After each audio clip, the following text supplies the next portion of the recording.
Viewers, हम पढ़ रहे हैं कक्षा 10वीं गणित की प्रश्नावली 1.3 का प्रश्न नंबर 3। सिद्ध कीजिए कि निम्नलिखित संख्याएं अपरिमेय है। तो इसमें इसका पहला और दूसरा प्रश्न हम कर चुके हैं। आज हम इसका तीसरा करेंगे, जिसमें 6 धन √2 को अपरिमेय संख्या सिद्ध करेंगे। और इसी प्रकार के और वीडियो देखने के लिए चैनल को सब्सक्राइब कीजिए। तो शुरू करते हैं। 6 धन √2 को अपरिमेय संख्या सिद्ध करने के लिए सबसे पहले हम इसका विपरीत मानकर हल करेंगे। हम लिखेंगे माना कि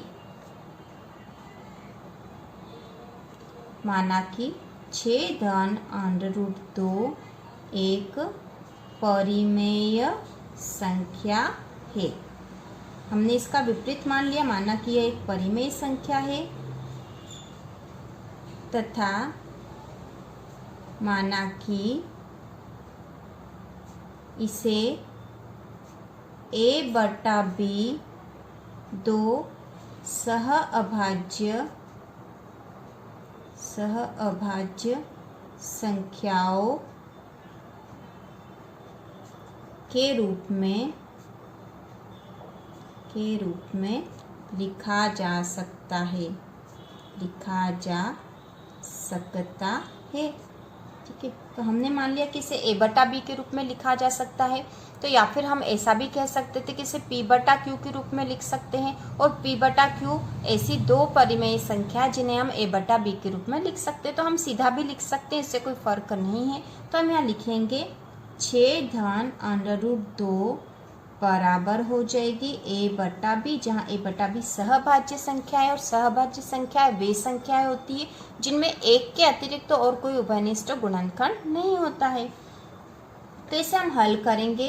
6 धन √2 बराबर है a/b के, और ये 6 यहाँ प्लस में है, धन में है। इसको यदि बराबर के इधर ले जाएंगे तो ऋण का हो जाएगा। तो हम यहाँ लिखेंगे √2 बराबर a/b ऋण 6। ये धन का 6 इधर गया तो ऋण का 6 हो गया। अब इसको हल कर लेंगे तो √2 बराबर इसके बटे कुछ नहीं तो हम 1 लिख देंगे। इसका b और 1 का एलसीएम निकालेंगे तो b आ जाएगा। और इसको हल करेंगे, b से b कट जाएगा, यहाँ बचेगा a और ये ऋण। इसके बाद 1 का b में भाग होगा तो b बचेगा, b का 6 में गुणा करेंगे तो 6b हो जाएगा यहाँ पर। तो इस प्रकार ये संख्या हमें प्राप्त होगी। तो ये हो जाएगी √2 बराबर a ऋण 6b/b। अब यहाँ पे तो हमें पता था कि a/b परिमेय संख्या है, इसलिए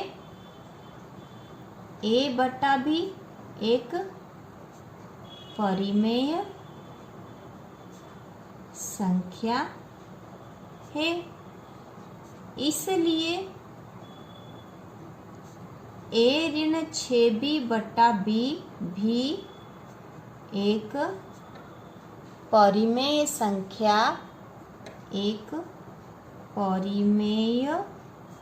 संख्या होगी। क्योंकि ये एक परिमेय संख्या थी a/b, इसलिए a ऋण 6b/b भी एक परिमेय संख्या होगी। अब क्योंकि यह एक परिमेय संख्या है तो इसके बराबर की जो संख्या वह भी परिमेय संख्या होगी। तो इससे तो √2 भी एक परिमेय संख्या बन जाएगी, जिससे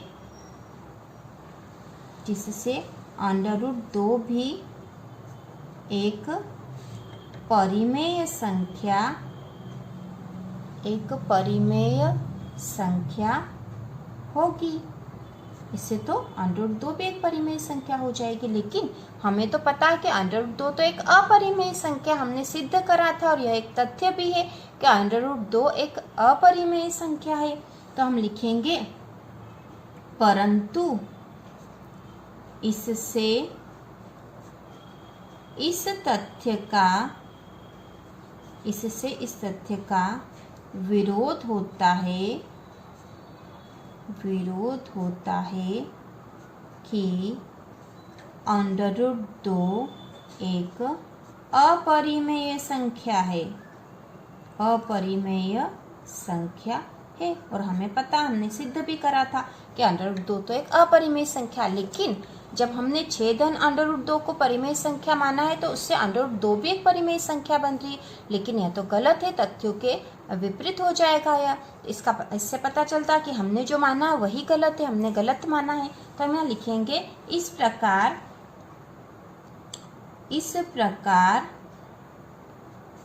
स्पष्ट है कि हमारी कल्पना त्रुटिपूर्ण है। हमने गलत मान लिया था यह कि परिमेय संख्या है, और इससे सिद्ध होता है कि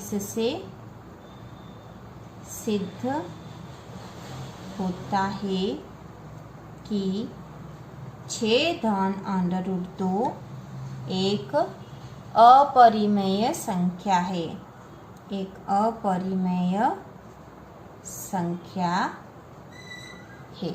ठीक है, तो इस प्रकार हमने सिद्ध कर दिया कि 6 धन √2 एक अपरिमेय संख्या है।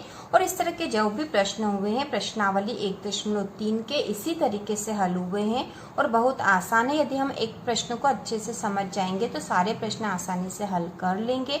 और इसमें सबसे पहले हम यही विपरीत मानकर चलेंगे, जो भी हमें सिद्ध करना उसका विपरीत मान लिया। हमने मान लिया है कि 6 धन √2 एक अपरिमेय संख्या है, जिससे कि इसे a/b के रूप में लिख सकते हैं। तो a/b के रूप में लिख दिया और हल करा, तो ये जो संख्या का मान आया a ऋण 6b/b, यह भी एक परिमेय संख्या होगी, क्योंकि a/b भी एक परिमेय संख्या है, कोई सी पूर्णांक संख्या है। a भी कोई पूर्णांक है और b भी कोई पूर्णांक है, इसको हल करेंगे तो परिमेय संख्या बनेगी। और ये जो है √2 के बराबर है, तो इससे मतलब √2 भी एक परिमेय संख्या हो जाएगी।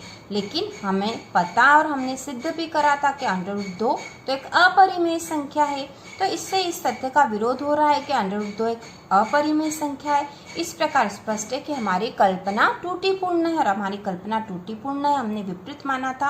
और इस प्रकार सिद्ध होता है कि 6 धन √2 एक अपरिमेय संख्या है।